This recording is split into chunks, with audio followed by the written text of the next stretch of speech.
G-actin with ATP. Three monomers of G-actin, they bound with each other, forming a nucleated state. Now this nucleated state is ready for polymerization. Our solution or cell has ample amount of G-actin with ATP. So it will eventually bind with it. Bind করে তারা একটা filamentous ফর্মের আকার নিচ্ছে। যখন নেবে বা যখন প্রসেসটা অনগোয়িং, তখন কিন্তু দুটো এন্ড থেকেই বাইন্ডিং বা রিমুভাল পসিবল। ডিফারেন্সটা এখানেই, কোনো একটা এন্ডে বাইন্ডিং বেশি হয়, রিমুভাল কম হয়, আর উল্টো দিকের এন্ডটাতে রিমুভাল বেশি হয়, বাইন্ডিংটা কম হয়।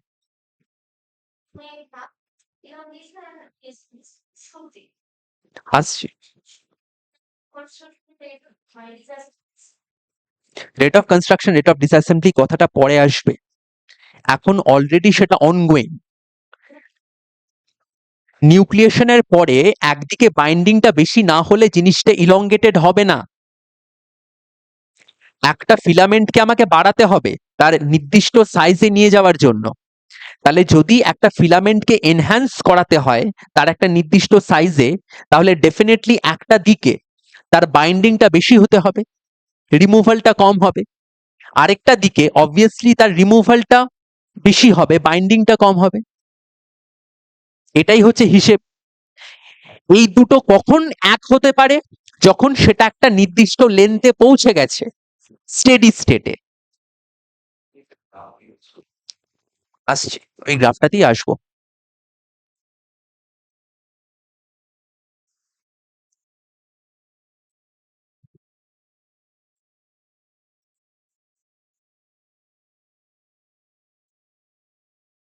ডেফিনেটলি, ডেফিনেটলি এটা না হলে কোনোদিনই একটা ফিলামেন্ট ইলংগেটেড হবে না। কারণ ফিলামেন্টাস অ্যাক্টিনের একটা স্পেসিফাইড লেন্থ থাকবে, সেই লেন্থটাকে তাকে অ্যাচিভ করতে হবে। আর সেই লেন্থটা একবার অ্যাচিভড হয়ে গেলে তবে গিয়ে এই পলিমারাইজেশন স্টেটটা শেষ হবে, স্টেডি স্টেটটা শুরু হবে। এই কারণেই বলা হয় অ্যাক্টিন ফিলামেন্ট পলিমারাইজেশনের তিনটে স্টেজ থাকে।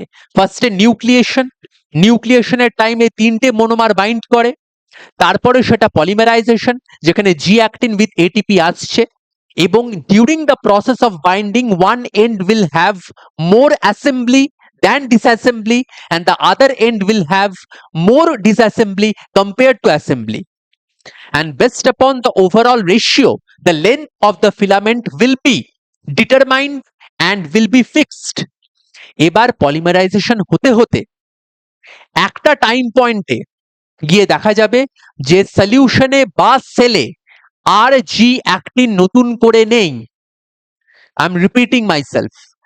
প্রথমে যখন পলিমারাইজেশন স্টার্ট হয়েছিল ঠিক এনজাইম সাবস্ট্রেট কমপ্লেক্সের মতো, সাবস্ট্রেট থাকতে হবে তবে গিয়ে এনজাইম সাবস্ট্রেট ফরমেশন হবে। সলিউশনে যদি জি অ্যাক্টিনের পরিমাণ কমে যায় তখন কিন্তু আর নতুন করে আমরা জি অ্যাক্টিন পাচ্ছি না ফর পলিমারাইজেশন। তার মানে the filament has reached to its optimum stage. এই সময় থেকে যে স্টেজটা ইনিশিয়েটেড হবে that is called steady state. After reaching the exact length of F actin, after reaching the exact length of F actin, then steady state will initiate. আর steady স্টেটটা কখন আসবে? যখন সলিউশনের মধ্যে অ্যাক্টিন কনসেন্ট্রেশন তার পেনাল্টিমেট স্টেটে পৌঁছে গেছে, এর থেকে বেশি অ্যাক্টিন আর নেই ফর ইউটিলাইজেশন। বোঝা গেছে?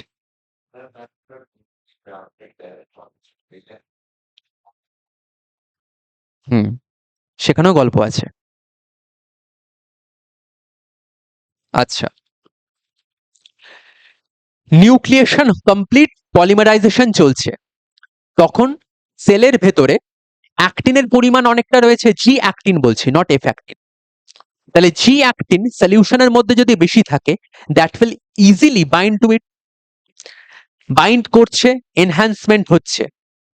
একদিকে একটা এন্ডে এরকম একটা ফিলামেন্টের বাইন্ডিংটা বেশি হচ্ছে, রিমুভালটা কম হচ্ছে, আরেকটা এন্ডে রিমুভালটা একটু বেশি হচ্ছে, বাইন্ডিংটা একটু কম হচ্ছে, কিন্তু ওভারঅল বাইন্ডিং এর পরিমাণটা বেশি রাখতে হবে, তবে গিয়ে সেটা আলটিমেটলি সেল মানে ফিলামেন্টের লেন্থটাকে এনহ্যান্স করতে পারবে।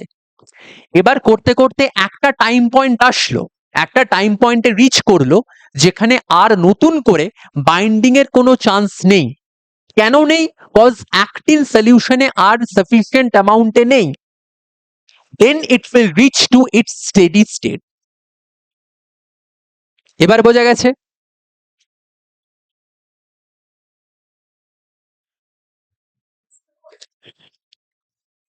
আসছি সেই জায়গাটাতে।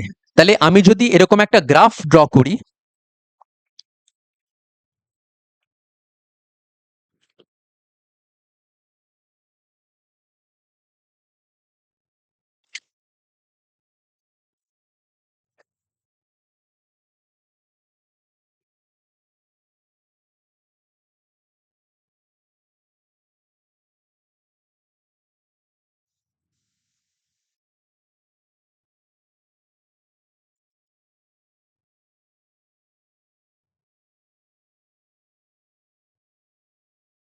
এখানে ছিল জি অ্যাক্টিন, সেখান থেকে হলো নিউক্লিয়েশন,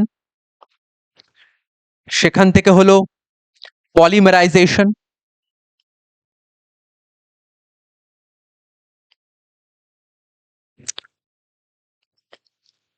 তখনও আমরা পজিটিভ বা নেগেটিভ এন্ড বলে কিছু বলছি না। Then comes steady state.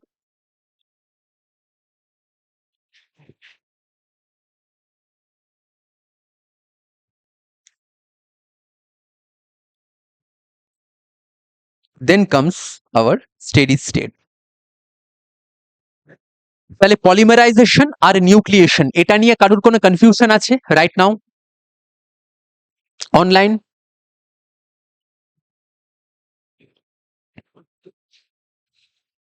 Confusion থাকলে বল।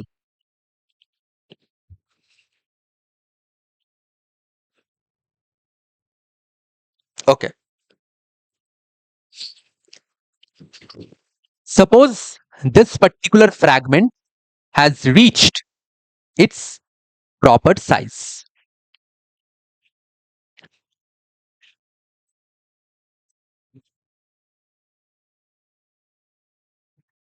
সাইজ রিচ করে গেছে।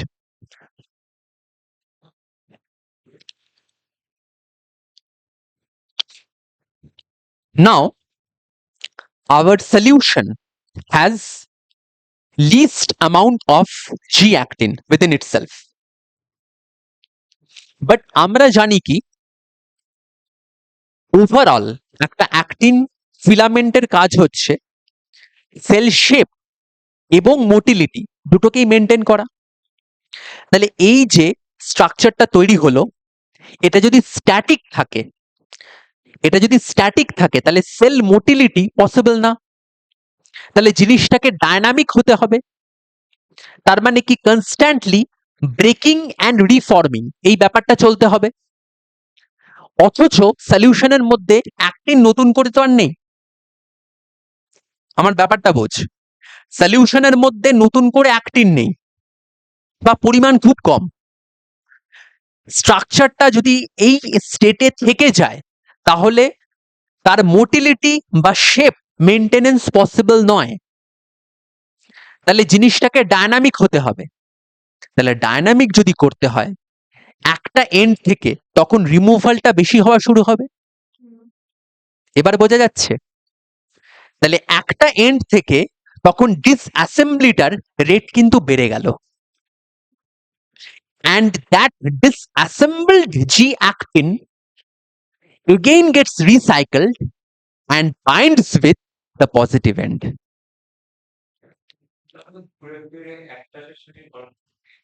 একদম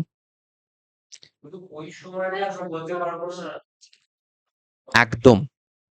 যখন সে তার প্রমিনেন্ট বা পেনাল্টিমেট বা ম্যাচিউরড স্টেজে এসে যখন সে তার শেপ চেঞ্জ হবে, বা সেলুলার মোটাইলিটিকে মেনটেন করবে, তখন কিন্তু এই জিনিসটা এস্টাবলিশড হবে। তাহলে এই স্টেটে এসে ফাইনালি একটা এন্ডে binding of G actin with ATP এটা বেশি, removal of G actin with ADP কম। কারণ যখন রিমুভাল হবে তখন এটিপি তো আর থাকছে না, তখন সেটা এডিপি হয়ে যাবে। উল্টো দিকে একদিক থেকে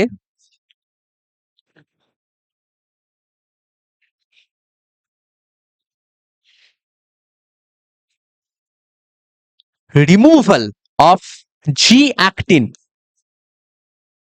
এডিপি বেশি, আর binding of G actin ATP কম। এটা কোন স্টেজে এসে? Steady state. কোন স্টেজে এসে? Steady state. তাহলে স্টেডি স্টেটে যখন এরকম একটা মেকানিজম ফাইনালি এস্টাবলিশড হলো, যেখানে সলিউশনের ভেতরে নতুন করে জি অ্যাক্টিন নেই আর, to initiate the process of binding, then itself ফিলামেন্টের একটা পার্ট থেকে রিমুভাল হচ্ছে, আরেকটা পার্ট থেকেই বাইন্ডিং হচ্ছে, just in order to maintain the proper length of the filament. Just in order to maintain the proper length of the filament, and at the same time to initiate the motility. লেন্থটাও maintain করতে হবে, মোটিলিটিটাকেও রাখতে হবে। তাহলে উপায় কি? Constant breaking reforming. বোঝা গেছে?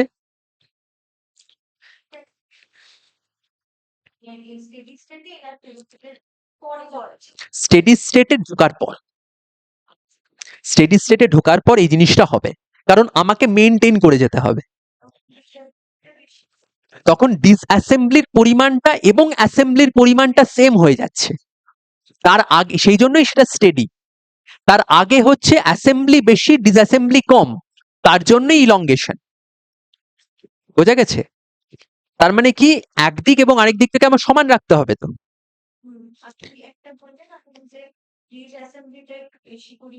সেটা সেটা আরেকটু পরে। তো এরকম যখন একটা ফেনোমেনন রাইজ করছে, তখন আমরা বলতে পারি এই এনটাকে, যেখানে অ্যাক্টিন এটিপি বাইন্ডিং বেশি, রিমুভাল কম, এটাকে পজিটিভ, তাই তো? আর এই এন্ডে যেখানে রিমুভাল বেশি, বাইন্ডিং কম, সেটাকে নেগেটিভ।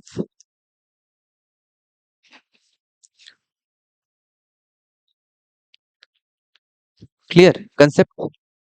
অনলাইনে কে কে প্রবলেম হচ্ছে এই জায়গাটা বুঝতে বল।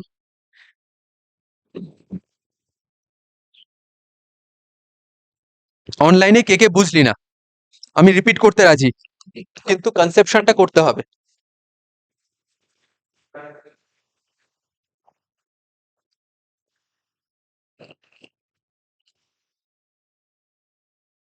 হ্যাঁ বল। ও আচ্ছা, বোঝা গেছে, বোঝা হয়নি তো?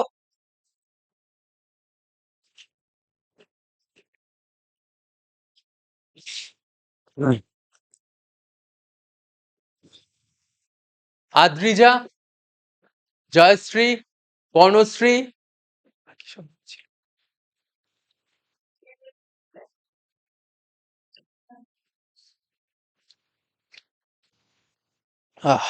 জয়গুরু।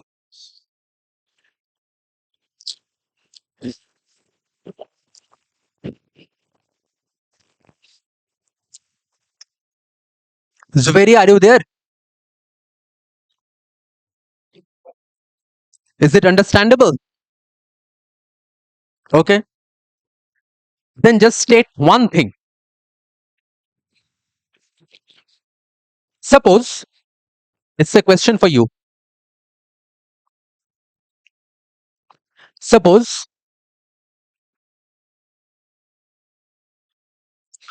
this is our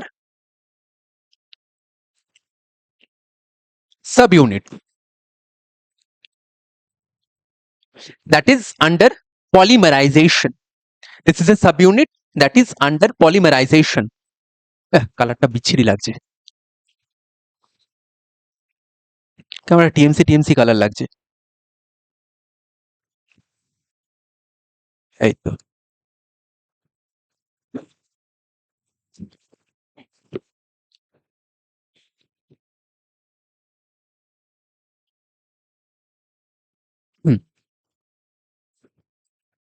subunit with an, N মানে হচ্ছে N number of G actin, তার সাথে আমি বাইন্ড করালাম আরেকটি জি অ্যাক্টিন উইথ এটিপি। তাহলে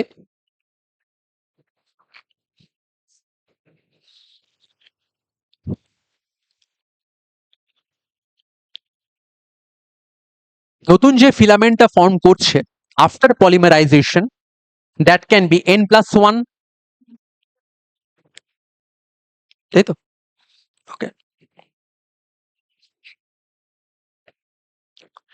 and as the binding of actin is reversible, মানে বাইন্ডিংও হতে পারে, রিমুভালও হতে পারে, তাহলে এইটার উল্টো রিয়াকশনটাকে আমি বলতে পারি পসিবল, যে this can also form this end this, reversible তো না, তুই ট্রেডমিলিংটা ভাবছিস, আমি বলছি reversible. Any reaction that is reversible, that means the product can again be converted into its substrates.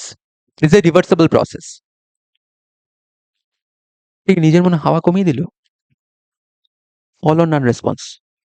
যাই হোক, সেটা বড় কথা না। এবার তাহলে এইটার থেকে যখন এইটা ফর্ম হচ্ছে, সেইটার রেট কনস্ট্যান্টকে আমরা ধরতে পারি কে অন, তার মানে ফরমেশন হচ্ছে রেট কনস্ট্যান্ট।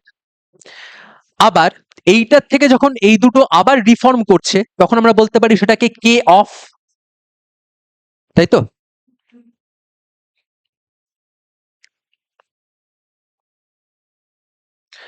তাহলে ডিসোসিয়েশন কনস্ট্যান্ট কেডি জুভেরিয়া কি হবে?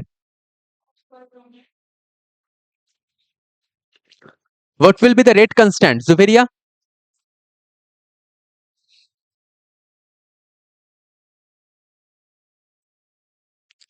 I am not stating about association. I am asking about the dissociation constant. What will be the dissociation constant, Kd? Exactly. Kd is K off by K on.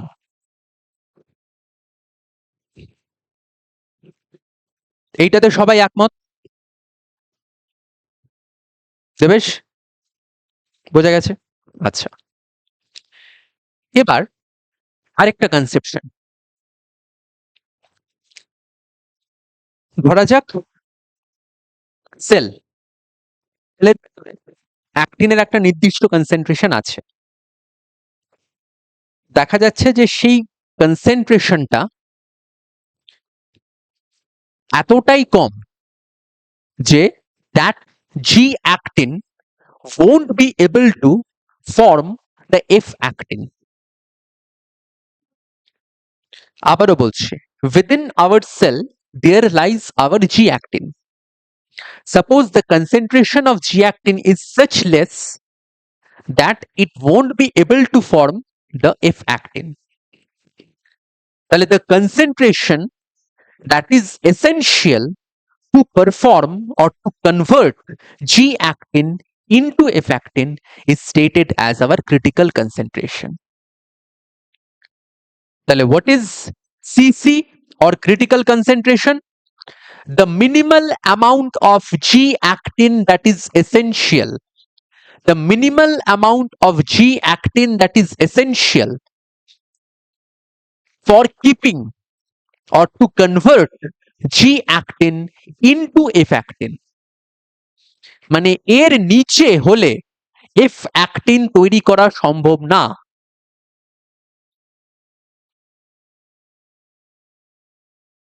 তাই তো? তাহলে our concentration of actin within a cell must always be greater than CC. এটা হলে তবেই আমি বলতে পারি F actin polymerization possible, তাই তো? বলতে পারি। আর C less than CC এটা হলে no polymerization।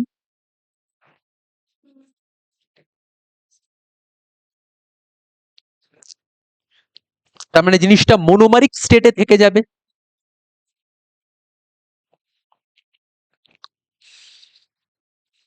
তাই তো?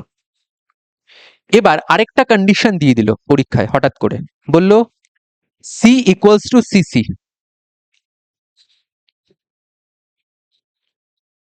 এটা কোন সময় হতে পারে? Exactly, this can only be achieved at steady state।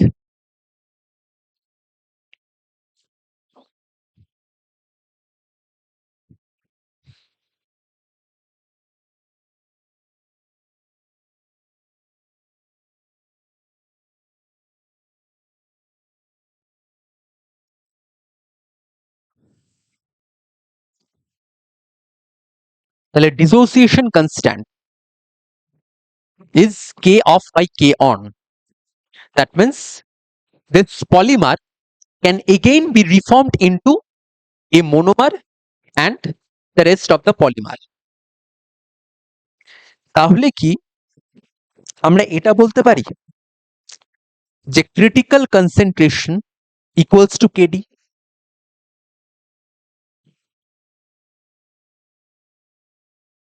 আমরা কি এটা বলতে পারি critical concentration equals to KD?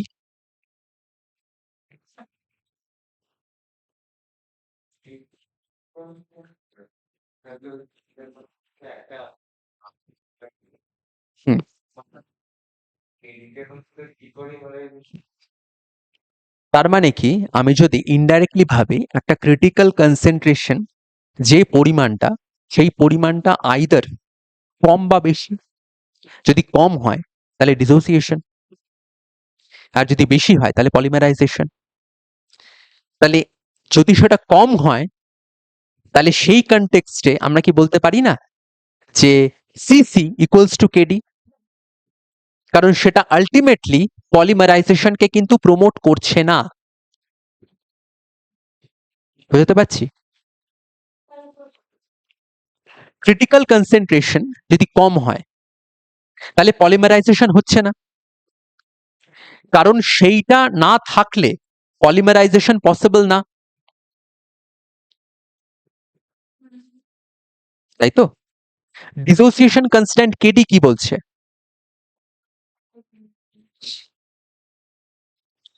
Critical concentration means the exact amount which is required for a cell to convert G actin into F actin. If the concentration of G actin is below critical concentration, then filamentous form of actin cannot be formed. Possible না? তাহলে technically that is a kind of dissociation, তাই না? তাহলে KD equals to CC. তাহলে CC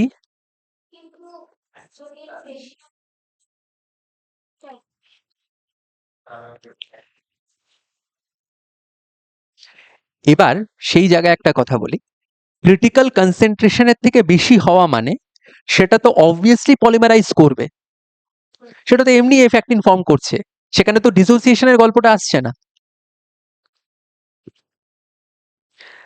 কিছুটা বলতে পারিস এটা আমরা হিসেবটাকে মেলানোর জন্যই করছি, deliberately.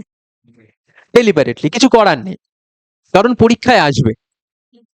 For the sake of the examination, ওই যে অনেকে বলে না, for the sake of something we are doing this.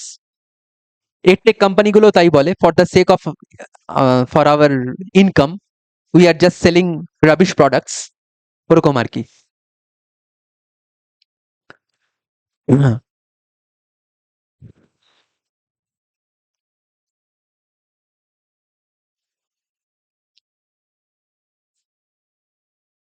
তাহলে this thing and this thing R almost similar technically.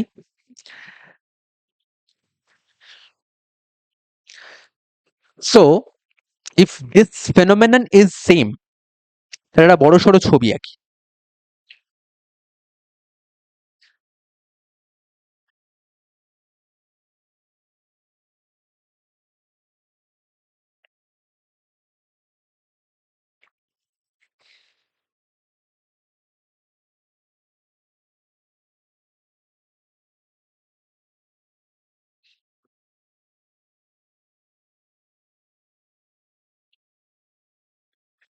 কেউ আবার এটাকে ডিএনএ ভেবে ফেলিস না, বলা যায় না। রাত্রি 12:30টার সময় মেসেজ আসলো, দাদা ডিএনএটার সাথে পজিটিভ এন্ড আর নেগেটিভ এন্ডের কি সম্পর্ক?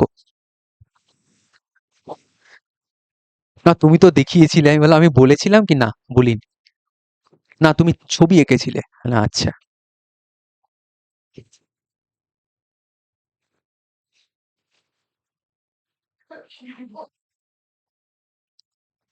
আমি কি নাম নিয়েছি?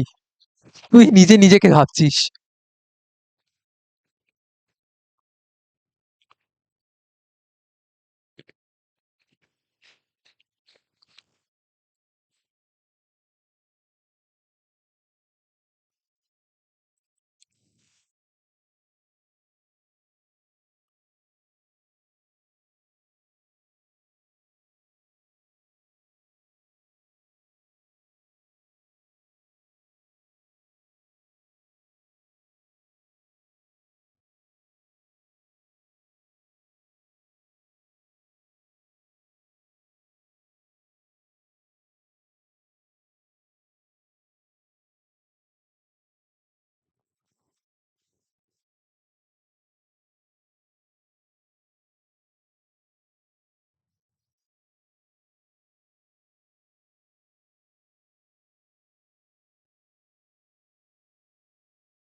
রূপম বোঝা যাচ্ছে?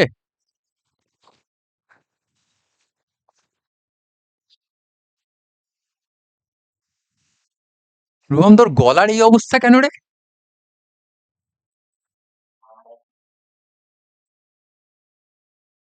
রোজ ঠান্ডা লেগে যাচ্ছে, এসিতে থাকছিস নাকি রে? বাহ। তারপরেও তুই এক্সপেক্ট করিস তোর ঠান্ডা লাগবে না?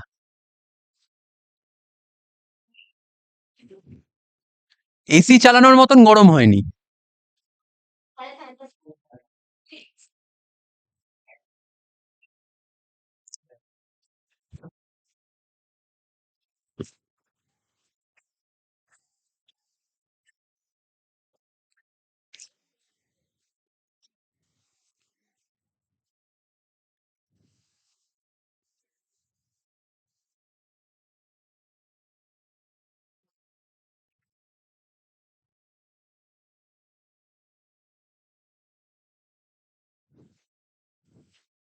আমি স্পিচলেস।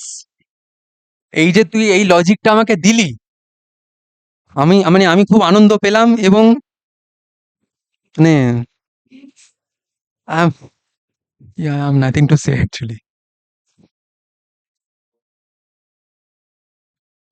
না, ঠান্ডাটা ঠিক করতে হবে, ঠান্ডাটা না এরকম লেগে গেলে হবে না। কারণ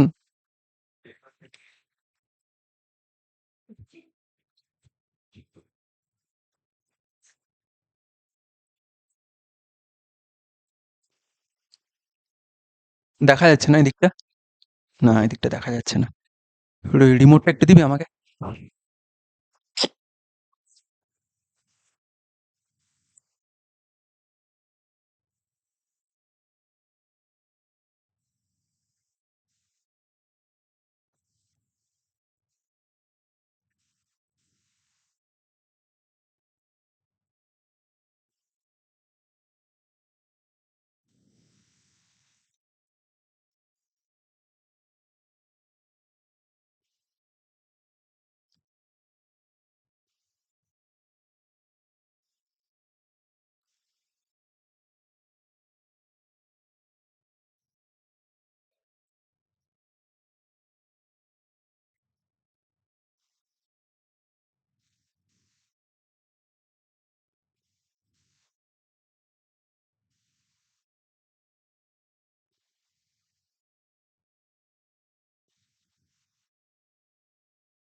এত অব্দি ছবিটার ক্লিয়ার?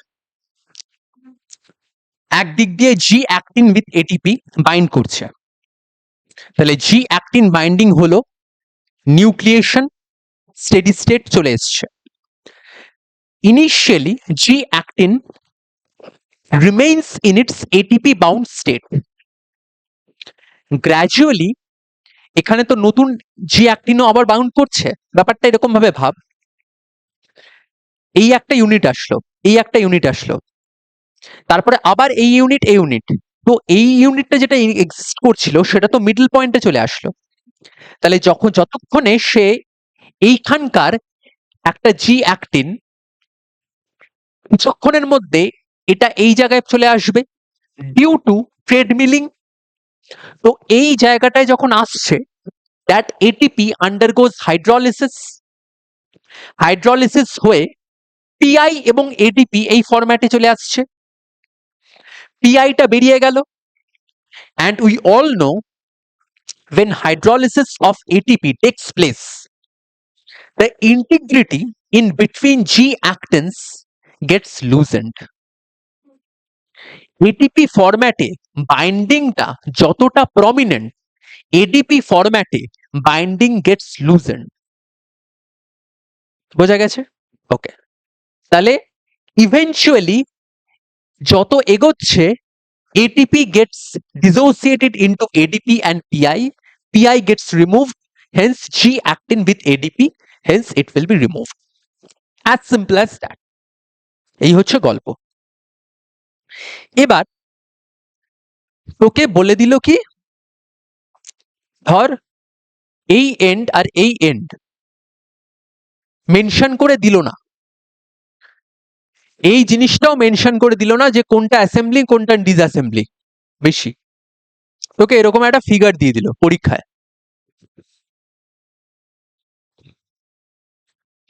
নিয়ে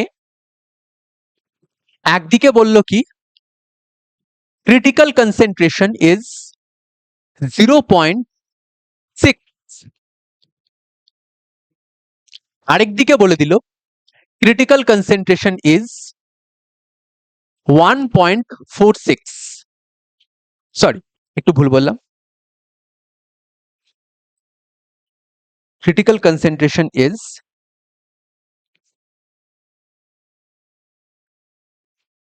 0.43,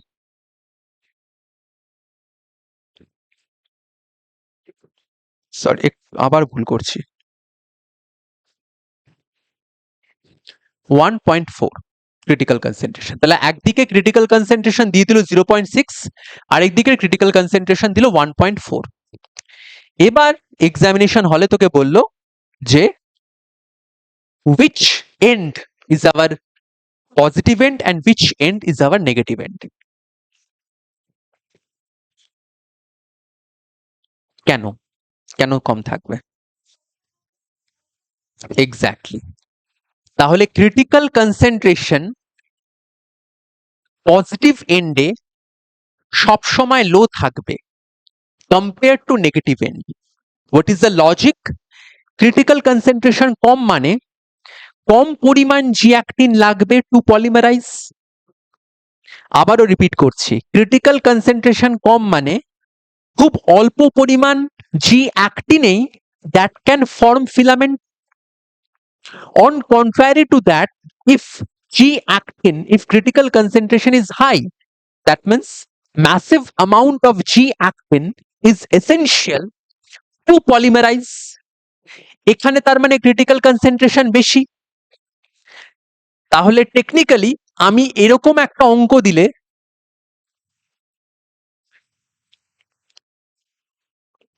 এরকম, হ্যাঁ হুম হুম হ্যাঁ, সলিউশনে জি অ্যাক্টিন রয়েছে, সমস্যা নেই। ক্রিটিক্যাল কনসেন্ট্রেশন কথার মানে হচ্ছে মিনিমাম যতটুকু দরকার। তো মিনিমামের পরিমাণটা যত কম হবে তত তার ফিলামেন্টে কনভার্ট হওয়ার টেন্ডেন্সি বেশি। ব্যাপারটাকে এইভাবে ভাব। আমার এখান থেকে স্টেশন যাব, আমার একটা গাড়ি ভাড়াতেই হয়ে যাচ্ছে। এখান থেকে স্টেশনের ডিস্টেন্সটা যদি 5.5 থেকে 6 কিলোমিটার হতো, আমাকে ব্রেক জার্নি করতে হতো। এখানে গল্পটা তাই, আমার কাছে অ্যাক্টিন অনেক কম পরিমাণেই আমি ফিলামেন্ট ফর্ম করে ফেলতে পারছি, আর এখানে অনেক বেশি পরিমাণ অ্যাক্টিন থাকা সত্ত্বেও ফিলামেন্ট ফর্মে আসতে চাইছে না। একদম, এক্স্যাক্টলি, হ্যাঁ একদম। কেডিটা বেশি, কেডিটা বেশি, কিন্তু তোকে কেডি দিয়ে অঙ্কটা দেবে না, তোকে ক্রিটিক্যাল কনসেন্ট্রেশন দিয়েই দেবে। হুম, সবসময় আমরা এইভাবে ভাববো, critical concentration of actin, critical concentration of actin সেটা কম হওয়া মানে that will initiate the mechanism of polymerization.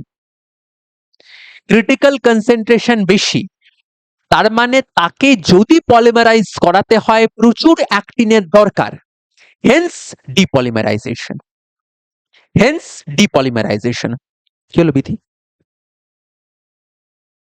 কোথায় চলে গেছিলিস? সুদূর অতীতে নাকি আপকামিং ফিউচারে, যে হ্যাঁ নেটটা পেয়ে বসে আছিস?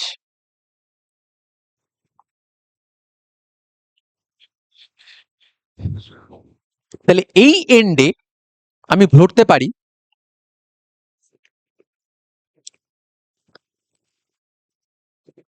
সিসি লেস, সিসি লেস মানে হচ্ছে অ্যাসেম্বলি বেশি, তাই তো, ডিসঅ্যাসেম্বলি কম।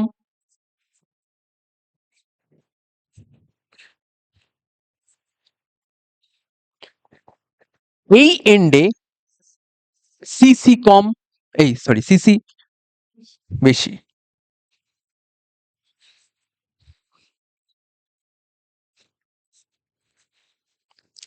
হেন্স অ্যাসেম্বলি লেস, ডিসঅ্যাসেম্বলি বেশি। ক্লিয়ার?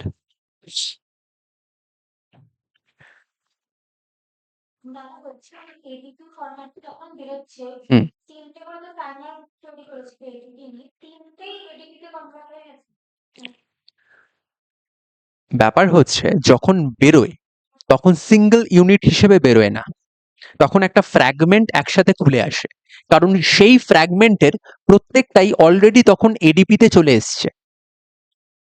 সেটা কি করে হচ্ছে একটু পরে আসছে, আপাতত এইটুকু আমাদের কাছে clear? Online?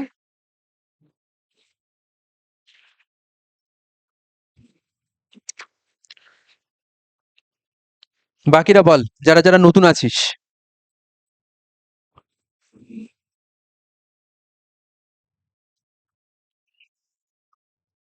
Adrija,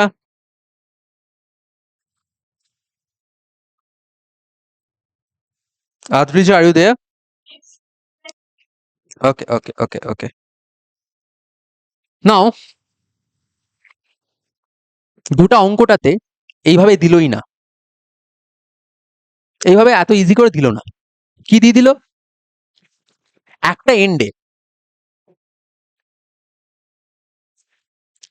K of K on,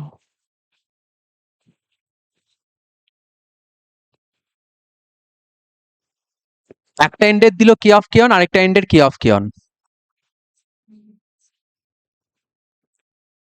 দিয়ে এবার বার করো কোনটা পজিটিভ কোনটা নেগেটিভ।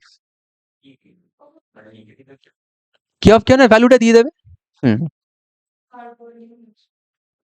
এটা পরীক্ষা হলে বসে ভাবতে হবে তো, মনে আছে, খুব ভালো কথা। সিসি মানে হচ্ছে কে অফ বাই কে অন, তাহলে সেখান থেকে আমরা বার করতে পারবো।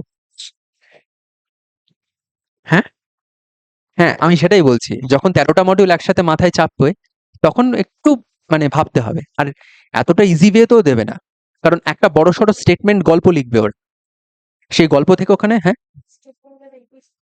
হ্যাঁ সেটা যাতে স্কিপ না করিস সেই জন্যই আমার বলা এখানে স্টেটমেন্টটা স্কিপ করা যাবে না, কারণ ওরা গোলাবে, ওরা বলবে কি for from one end actin polymerization is initiated followed by disassembly and on the other end the same thing is kind of happening. So for one end কোনো সময় বলবে না একদিকে অ্যাসেম্বলি বেশি একদিকে ডিসঅ্যাসেম্বলি, ওইটা ওরা মেনশনই করবে না, ওরা বলবে দুটো এন্ড থেকে অ্যাসেম্বলি ডিসঅ্যাসেম্বলি হচ্ছে। Now the scientist have stated the fact that for one end the k of value is this, k on value is this, on the other end k of value। এবার ওইখান থেকে অঙ্কটা actually তোমাকে পড়া শুরু করতে হবে, প্রথমের গল্পটা পড়া যাবে না, কারণ আমাকে 3.5 মিনিটে নামাতে হবে কোয়েশ্চেনটা। লাস্ট যে পরীক্ষাটা নেব, লাস্ট মক টেস্টটা হবে, সেটাতে বোর্ডে থাকবে প্রত্যেকটা কোয়েশ্চেনের টাইমিং দেওয়া থাকবে, তারপরে কোয়েশ্চেনটা পেরিয়ে যাবে।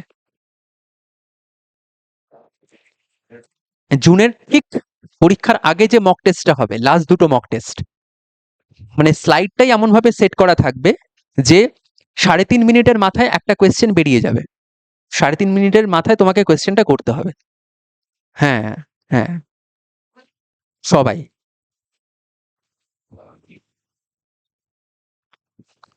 কোনো স্কোপ নেই চেক করার আর। না না আমি এইভাবেই করাবো, আমি এইভাবেই করাবো, লাস্টে দুটো মক ওইভাবে দেওয়াবো আমি, যে ঠিক হ্যাঁ ওই আনন্দ আমি দেবো না, এইভাবেই কোনো ব্যাক করার স্কোপ নেই, করা মানে ওটাই করতে হবে। 1.5 মিনিট মানে 1.5 মিনিট, 1.5 মিনিটের মাথায় কোয়েশ্চেন বেরিয়ে যাবে।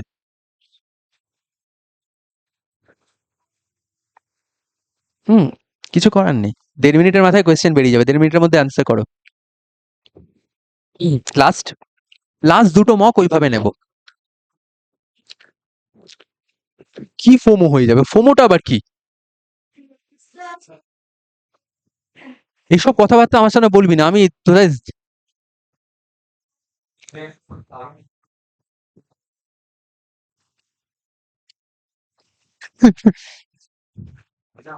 ঠিক আছে। মডিউল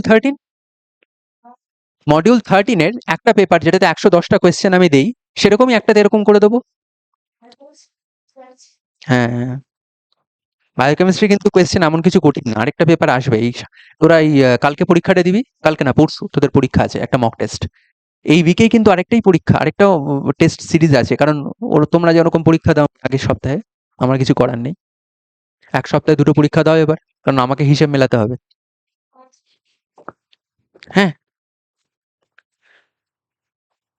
যা পরীক্ষা হবে সব থার্সডে, পরীক্ষাগুলো থার্সডে থেকে যেন স্কিপ না হয়, তাহলে আমার হিসেব থাকবে না, ওই 10টা আমাকে তো মক নামাতে হবে, আর তোমরা করে দিলে তো হবে না, আমাকে তো নিজে সলভ করতে হচ্ছে প্রত্যেকটা, সলিউশন না পাঠালে তোমরা তারপরের দিন আমাকে দাদা এটা বুঝলাম না। ভোর 5:30, ভোর 5:30 এসে পরীক্ষা দিবি এখানে, 5:30 থেকে 8:30 পরীক্ষা দিয়ে তারপরে বাড়িতে গিয়ে পড়াশোনা করবি, কর। আমার অসুবিধা নেই, আমি 5:30 উঠে যাই।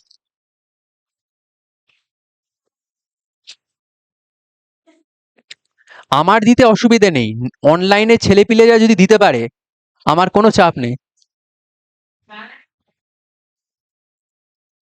কারণ তোরা এখানে পরীক্ষা দিবি, ওদেরকে এই যে আজকেও কেউ ভিডিও অন করেনি, আমি আগের দিনই বলেছিলাম ভিডিও অন করে ক্লাস করাবো। ওকে, তাহলে এইটা একটা অ্যাপ্রোচ যেখানে কে অফ কে অন দেওয়া থাকতে পারে এবং সেখান থেকে আমাদের পলিমারাইজেশন বা ডিপলিমারাইজেশনটাকে আমরা আইডেন্টিফাই করতে পারবো। হুম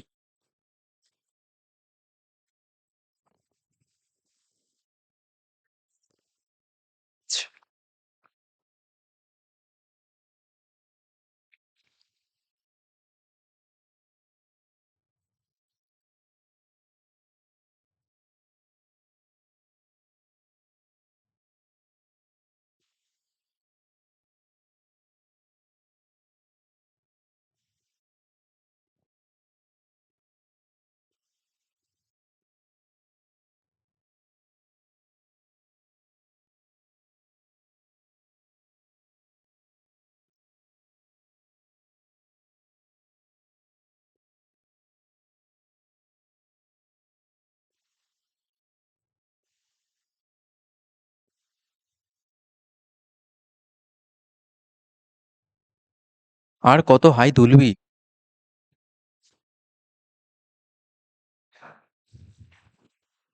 তাহলে বন্ধ করে দিই, একটু গরমে হ্যাবিচুয়েটেড হ, তাহলে ঘুম এসে যাবে। ঘুম আসা যাবে না।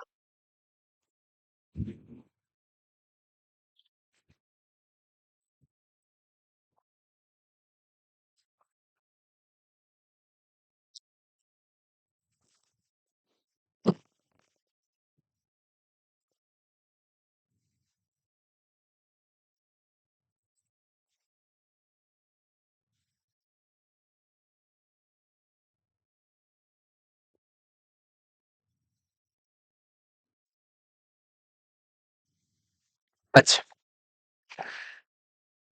সাপোজ এরকম একটা গ্রাফ দিয়ে দেওয়া হলো। এই গ্রাফের মধ্যে এটাকে ধরলাম এ, এটাকে ধরলাম বি। এবার বলল একটা এফ অ্যাক্টিনের পলিমারাইজেশন হচ্ছে।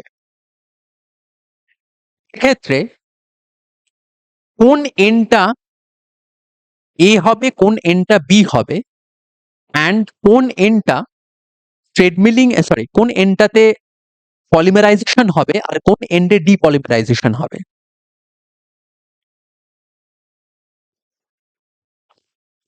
ধরা যাক এরকম একটা গ্রাফ দিয়ে দিয়েছে, খুব simple.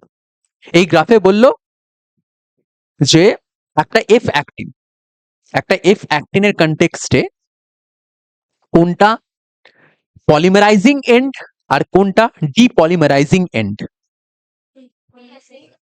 Exactly, A is our polymerizing end and B is our depolymerizing end. তাহলে এর ক্ষেত্রে আমি বলতে পারি ক্রিটিক্যাল কনসেন্ট্রেশন কম, বি এর ক্ষেত্রে ক্রিটিক্যাল কনসেন্ট্রেশন বেশি, আর ইন্টারমিডিয়ারি ফেজে মোটামুটি অলমোস্ট সেমই হবে। তাহলে আমি যদি আমাদের cellular concentration of G actin এটাকে কি ধরি, তাহলে এই ফেজটাতে, এই গ্রাফটাতে C is greater than CC নাকি লেস দ্যান সিসি? আমি এই গ্রাফে আমি ধরলাম cellularly we have concentration of G actin as C. তাহলে for A graph C is greater than CC or less than CC? রেডটাতে C is greater than CC. তাহলে এইটার ক্ষেত্রে বলতে পারি C is greater than capital CC. এই sorry, উল্টো হয়ে গেল, আমার এই গ্রেটার দ্যান লেস দ্যানে খুব সমস্যা হয়, ছোটবেলায় খুব হতো, এখনো হয়।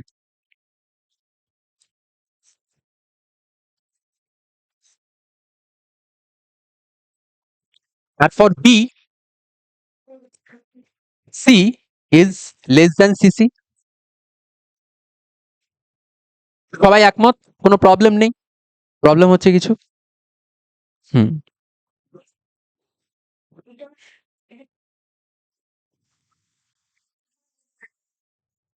সি হচ্ছে, হুম,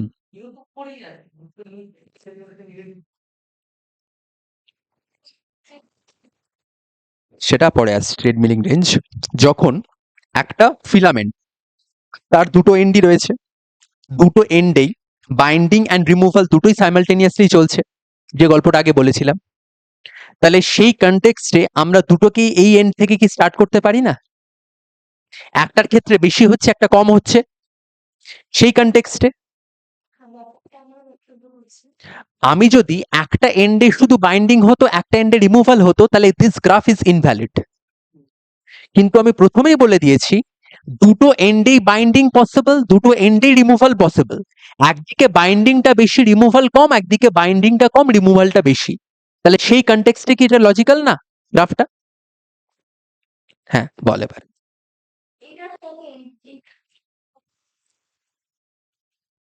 হুম,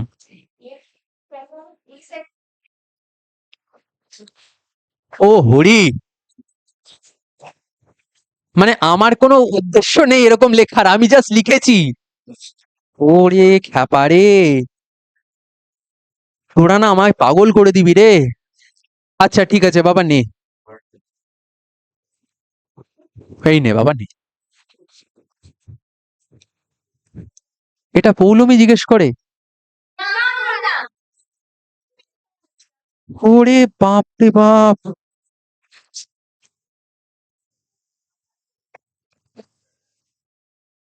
না সত্যি মানে,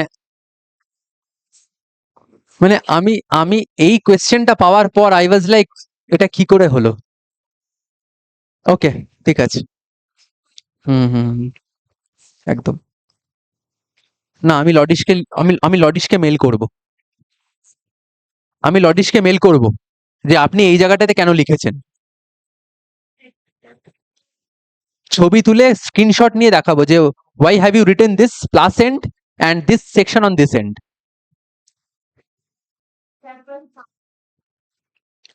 এবার একটা গল্প বলি, এটা ক্লিয়ার? তাহলে এই এন্ডটাকে আমরা প্লাস এন্ড বলতে পারি, এটাকে নেগেটিভ এন্ড বলতে পারি, সমস্যা নেই। আচ্ছা, এবার একদিকে বাড়ছে, দুটো এন্ড থেকেই কিছুটা করে বাড়ছে কিছুটা করে কমছে, তাহলে এই যে মাঝের ফেজটা, এই ফেজটা existing for both the cases. তাহলে এই পার্টিকুলার ফেজটাতে আমি ধরতে পারি এটা সেই জায়গাটা যেখানে এরকম একটা গল্প চলছে, তাই তো? তার মানে একটা খুলবে, একটা বাইন্ড হবে, ওইখান থেকে খুলছে, আবার রিসাইকেল হয়ে এখানে যাচ্ছে, তবে গিয়ে ওই জিনিসটা বা ওই মাঝের ফেজটা মেনটেন থাকা পসিবল। তাহলে can I consider this region as the trade milling range?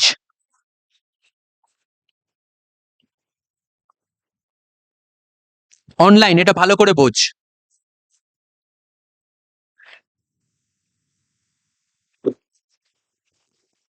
X Axis তুই কনসেন্ট্রেশন ধরে নে না, জি অ্যাক্টিনের। হুম, সেটা নিয়ে কোনো সমস্যা নেই। ও ইলংগেশন হচ্ছে বাতি হিসেব, ইলংগেশন আমি কি বলেছি, দুদিকেই পসিবল হবে, কোনোটাকে।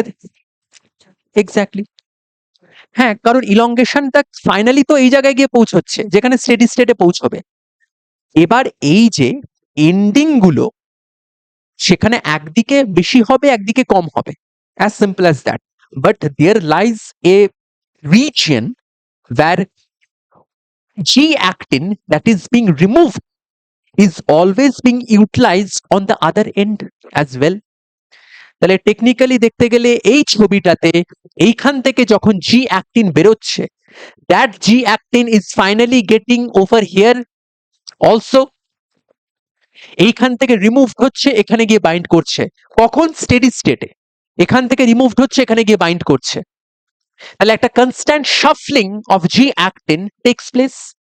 তাহলে মাঝের যে ফেজটাতে দুটোর ক্ষেত্রেই এক্সিস্টিং, যেখানে অ্যাসেম্বলি এবং ডিসঅ্যাসেম্বলি ছাড়াও আরেকটা ইভেন্ট কন্ডাক্টেড হচ্ছে, that is nothing but the treadmilling range. অনলাইনে ক্লিয়ার এই জায়গাটা?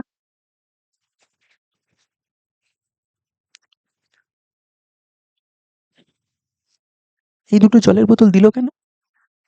ও নে।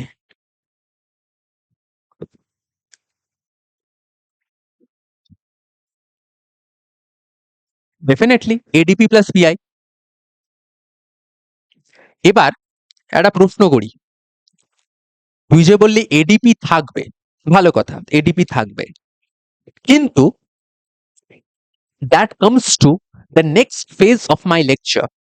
প্রশ্নটা ভালো, আমি 2 মিনিটে সেটা এক্সপ্লেনেশন দিচ্ছি। আমি আপাতত এইটুকু সময়ের জন্য যে গ্রাফটা ড্র করলাম এবং যে রিজিয়নটাকে ট্রেডমিলিং জোন বললাম, সেই কনসেপশনটা কার কার ক্লিয়ার হয়নি, এটা বলে আমি তোর উত্তরটাতে যাচ্ছি।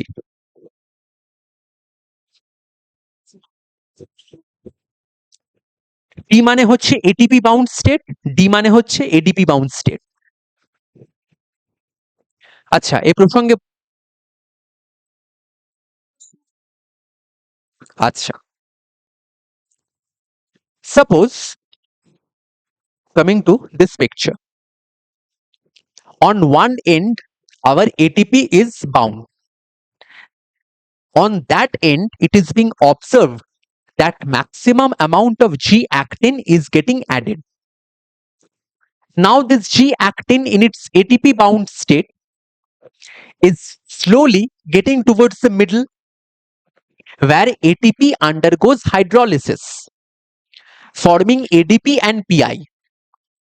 Now in its ADP bound state, there lies less association, there lies less association in between the molecules. As a result, what will happen? They will eventually get removed from another end. তাহলে আরেক দিক দিয়ে ডিসঅ্যাসেম্বলি শুরু হলো। এবার steady স্টেটে আমি কি বলেছিলাম, জি অ্যাক্টিনের পরিমাণটা কমে যায়, তাহলে অথচ ফিলামেন্টাস ফর্মটাকেও মেনটেন করতে হবে এবং সেলুলার মোটালিটিটাকেও মেনটেন করতে হবে। Two eventual two things are to be conducted simultaneously, two things are to be conducted simultaneously. তাহলে গল্পটা কি দাঁড়ালো? এই যে এতগুলো জিনিস একসাথে হচ্ছে, যেখানে তার এন্টার লেন্থটাকেও মেনটেন করতে হবে এবং মোটিলিটিটাকে রাখতে হবে, সেক্ষেত্রে এই যে এডিপিটা বেরোলো, that ADP আন্ডারগোজ certain kind of, এবার সেটাতে কি ঘটছে সেই গল্পটা 2 মিনিট পরে বলছি। আপাতত এই এডিপিটা ফাইনালি এডিপিটা ট্রান্সফার হয়ে যায় এটিপিতে, কনভার্ট হয়ে যায়, then it again attaches to this end. তাহলে কি এই জিনিসটা খুলছে, আবার এখানে এসে বাইন্ড করছে, তার মানে কনস্ট্যান্টলি একটা সার্কেল, একটা লুপ চলতে থাকছে। কখন? In steady state. এবার এই গ্রাফটাতে আসি, তার মানে কি, for both the ends we are getting a kind of elongation, but this elongation is taking place how the elongation is taking place? By utilizing the ATP that is being removed from the negative end, by utilizing the ATP that is being removed from the negative end. That is why for both the cases the common factor, the common region is considered as the treadmilling range. এবার বোঝা গেছে?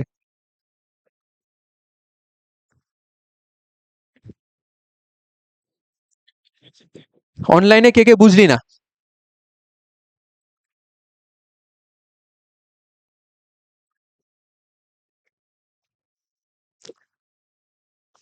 আদ্রিজা, জয়শ্রী, পর্ণশ্রী, সুমনা, সুদীপ্ত, রূপম, ঋতিকা। ঋতিকা আছিস?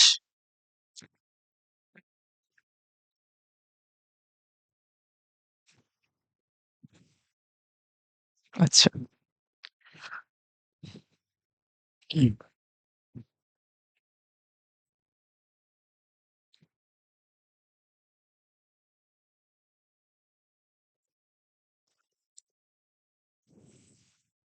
ক্লাসটা কি বোঝা যাচ্ছে ঠিকঠাক? Interesting নাকি একেবারে আনইন্টারেস্টিং? সুদীপ্তা, বোঝা যাচ্ছে? আচ্ছা,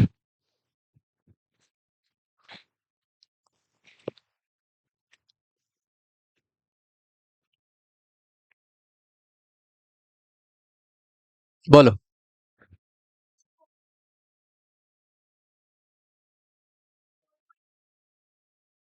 এটা আমি নোট দিয়ে দেবো, লটিস থেকে তোরা পড়তে গেলে 2 মাস লেগে যাবে। আমি পরশুর মধ্যে, আমি মোটামুটি মঙ্গলবারের মধ্যে নোট দিয়ে দেবো।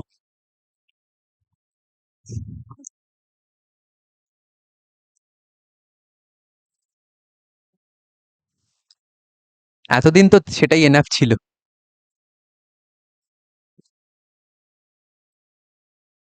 হ্যাঁ, এইটা এইটা ইউটিউবে দেবো কিনা ঠিক নেই, যদি দেখি রেকর্ডিংটা চালিয়ে রেখেছি, যদি রেকর্ডিংটা কমপ্লিট হয় তাহলে দিয়ে দেবো।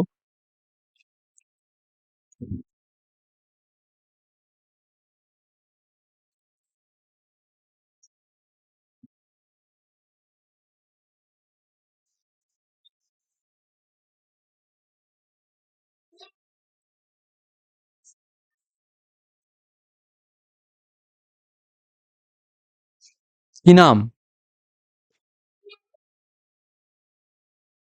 হ্যাঁ, ফোন করেছিল আমাকে। ওনার সমস্যা হচ্ছে, উনি আমাকে বারবার করে, উনি অনেকটাই সিনিয়র, উনি বারবার করে আমাকে মেসেজ করে জানাচ্ছেন, বলছেন যে আপনার একটা স্যাম্পল নোট দিন, স্যাম্পল নোট দিন। একটা স্যাম্পল নোটও দেবে না তুমি।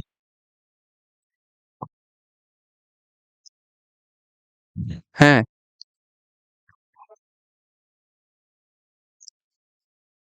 আরে এ আমাকে গত 3 দিন ধরে খালি।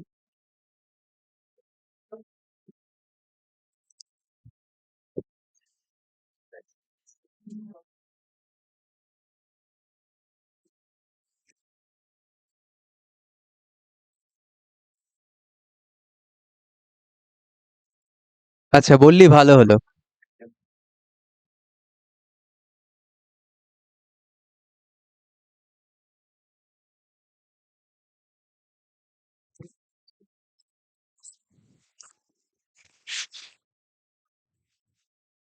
আরে আমাকে আমাকে ফোন করেছে, আমাকে ফোন করে হাজার ঘন্টা হ্যাজাচ্ছে।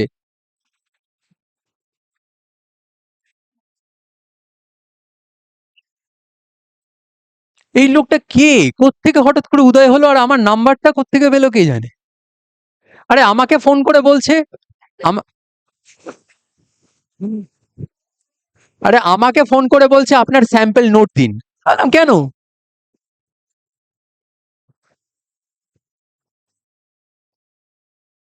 কি জ্বালাতন লোকটাকে নিয়ে। আর রীতিমতো সিনিয়র।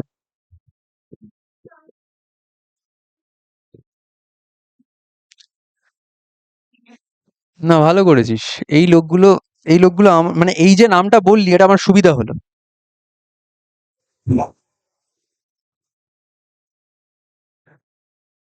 হার্মাফ্রোডাইট নাকি?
আচ্ছা,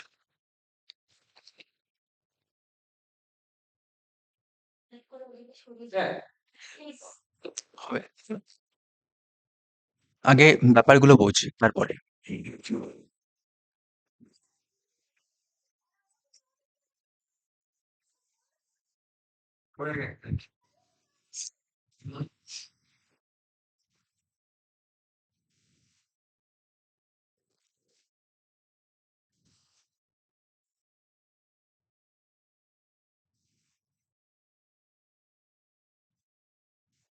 বাবা এখন হয়েছে কি, বাবা কানে একটু কম শোনে, নিয়ে সব মহিলাদের কথাই ভাবে যে মা বলছে। ওই যে তুই চেঁচালি, ও বাবা কিন্তু ভেবে ফেলেছে উপর থেকে মা বলেছে।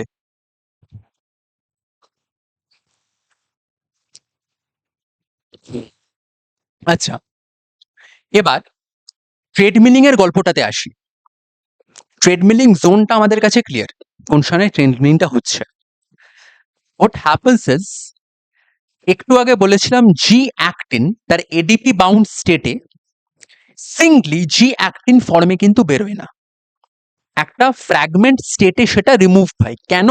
কজ এইখানে আসাকালীন যখন এডিপি চলে আসছে, তাদের মধ্যেকার কো অ্যাসোসিয়েশন গুলো উইকেন্ড হয়ে যায়। ক্লিয়ার? ওকে, তাহলে এইখান থেকে যখন রিমুভ হলো তখন সেটা as a short fragment.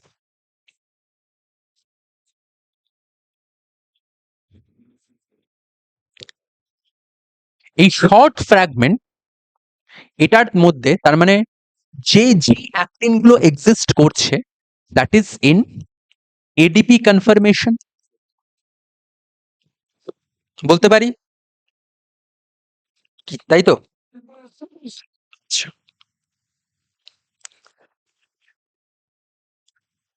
removal from negative end in the form of fragment. Removal from negative end in the form of fragment is conducted by a specified protein which is called cophilin. তার মানে এই জায়গায় এরকম একটা removal যখন হতে চলেছে তখন কোফিলিন গিয়ে বাইন্ড করে এই ক্রেভিসেস গুলোতে, দেন ইট ইনিশিয়েটস দ্য প্রসেস অফ এগুলোকে কোফিলিন। It promotes disassembly. It promotes disassembly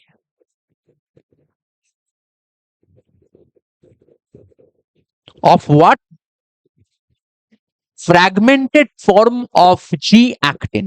Fragmented form of G-actin in ADP bound conformation. তাহলে এইখানে প্রোফিলিন গুলো রয়েছে। এবার যেই রিমুভাল হয়ে গেল কোফিলিনের আর কাজ নেই।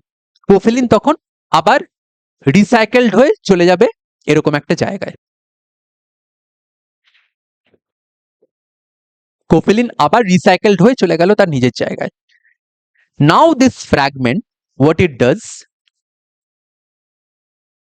this fragment, it changes itself into its monomeric state again.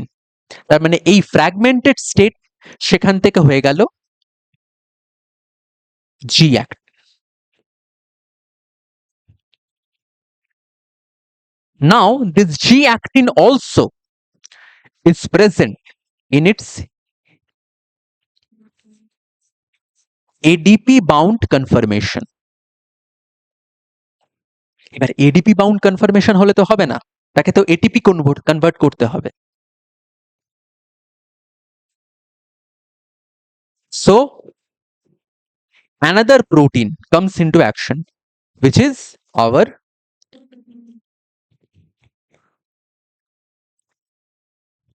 প্রোফিলিন।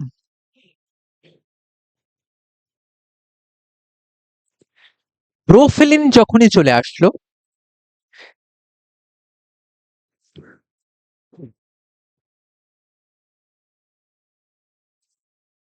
Profilin acts as a nucleotide exchange factor. Profilin acts as a nucleotide exchange factor.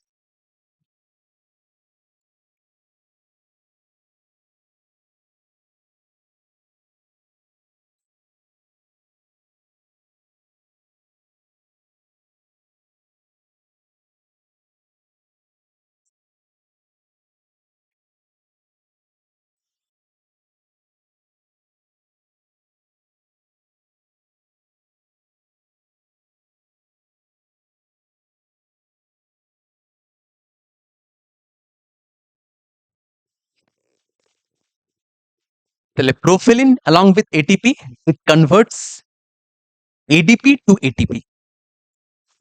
Function of Profilin done. Profilin is a proline-rich protein and it binds with actin. Profilin is a proline-rich protein and it binds with actin.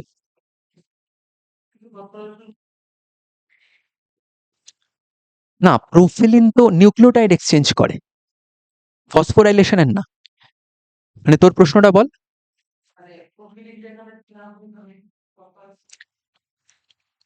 না, ADP ফর্মে আছে তো। ADP কে তুই phosphate বলছিস add করবি, তাই তো? এবারে ফসফেটটাকে যদি অ্যাড করতে হয় তাহলে আলাদা করে আমাকে একটা ইনঅর্গানিক ফসফেটকে ইন্ট্রোডিউস করাতে হবে। সেটা কে করাবে? আমার প্রশ্নটা বোঝা যাচ্ছে? আমি একটা এডিপির সাথে পিআই কে যে অ্যাড করাবো তার সোর্স হিসেবে, তার মানে আমাকে একটা ফসফেট, ইনঅর্গানিক ফসফেটকে আনতে হবে। শুধু তাই না, তার পাশাপাশি ইনঅর্গানিক ফসফেটকে একটা প্রোটিনে ইনকর্পোরেট করতে পারে এরকম একটা এনজাইম লাগবে। রাদার কি করলাম, আমি এডিপিটাকে এক্সচেঞ্জ করে দিলাম। That is much easier. আমাকে সবসময় দেখতে হবে একটা সেল এমন কোনো অ্যাক্টিভিটি পারফর্ম করতে চেষ্টা করবে না যেখানে এন্ট্রপি বেড়ে যাবে। থার্মোডাইনামিক্যালি ফেভারেবল হতে হবে যে কোনো রিয়াকশন। আমি আলাদা করে আবার একটা পিআই আনলাম, আবার একটা এনজাইম আনলাম, তার মানে কি জিনিসটা, এনার্জিটা তো বাইরে থেকে দিতে হচ্ছে। তো একটা সেল কেন ইউটিলাইজ করবে বাইরে থেকে এনার্জি যদি প্রয়োজন না পড়ে? রাদার খুব ইজিলি ট্রান্সফার করে দিল তার সেগমেন্টটাকে। That is much more easier.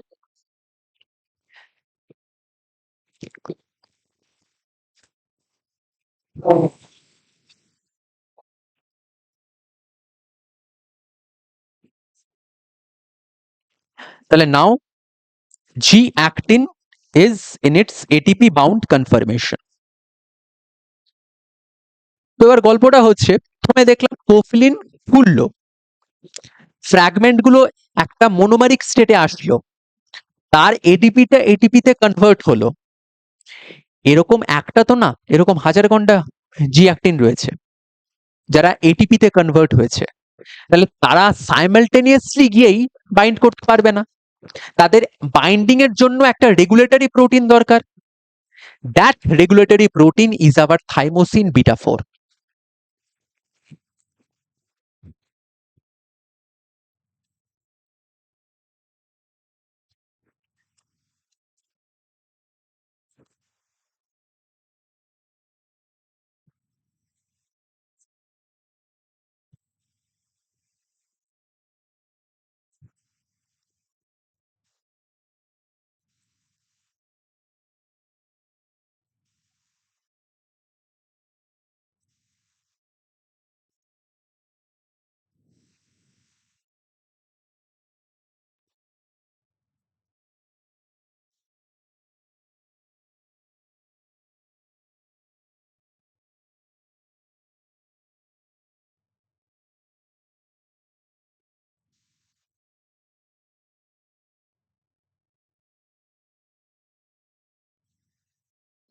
তার মানে G actin bound with ATP. In this conformation, thymosin beta 4 attaches with it, and it gradually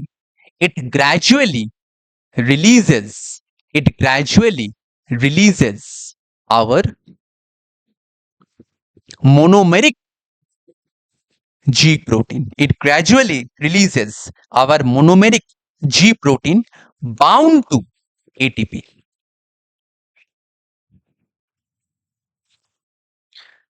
তাহলে this is the overall mechanism of treadmilling. Thymosin beta 4, thymosin beta 4, thymosin beta 4 জি অ্যাক্টিনটা যখন ATP কনফার্মেশনে এলো তখন তার অ্যামাউন্টটা সলিউশনে অনেক বেশি। তো that amount is regulated by thymosin beta 4। মানে একসাথে যাতে সবকটা জি অ্যাক্টিন গিয়ে পজিটিভ এন্ডের সাথে বাইন্ড করতে না পারে, থাইমোসিন বিটা 4 একটার পর একটা, ওয়ান আফটার অ্যানাদার জি অ্যাক্টিনকে প্রোভাইড করে যাতে করে তারা রেগুলেটরি ওয়েতে পজিটিভ এন্ডে গিয়ে বাইন্ড করতে পারে। বোঝা গেছে?